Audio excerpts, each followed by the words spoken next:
வணக்கம் friends, welcome to நம்ம pets Tamil. Live பர்டர்ஸ்லேயே நாலாவதாக பார்க்க போகிற ஃபிஷ் என்ன அப்படின்னு பார்த்தோம்னா நம்ம வந்து ஸ்வாட்டைல தான் பார்க்க போகிறோம்.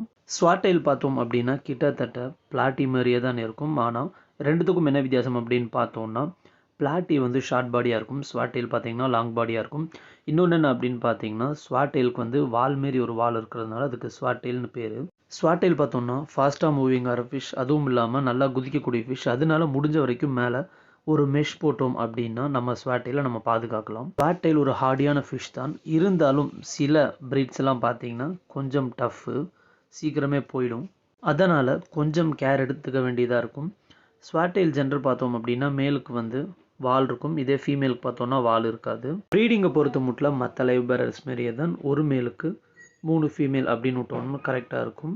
அப்புறம் கவனிக்க வேண்டிய விஷயம் என்ன அப்படின்னு பார்த்தோம்னா குறைஞ்சது ஒரு 6 8 மந்த்ஸ் ஆன ஃபிஷ்ஷாக விட்டோம்னா கரெக்டாக இருக்கும்.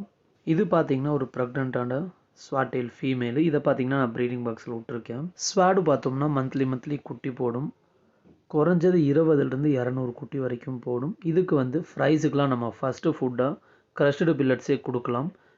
மற்ற லைவ் பர்ட்ஸ்லாம் பார்த்தீங்கன்னா நான் ஈஸியாகவே ப்ரீட் பண்ணிட்டேன். ஸ்வாடு மட்டும்தான் கொஞ்சம் கஷ்டமாக இருந்துச்சு. அதுவும் பார்த்தீங்கன்னா நான் கரெக்டான ஹார்ட்னஸ் வாட்டர் டெம்பரேச்சர்லாம் வச்சு அதை கரெக்டாகவே ப்ரீட் பண்ணிட்டேன். இன்னும் இந்த மாதிரி நிறைய விஷயங்கள் தெரிஞ்சுக்கணும் அப்படின்னு நினச்சிங்கன்னா மறக்காமல் சப்ஸ்கிரைப் பண்ணுங்கள், லைக் கமெண்ட் ஷேர் பண்ணுங்கள். Okay, bye bye guys. இது நம்ம பெட்ஸ் தமிழ்.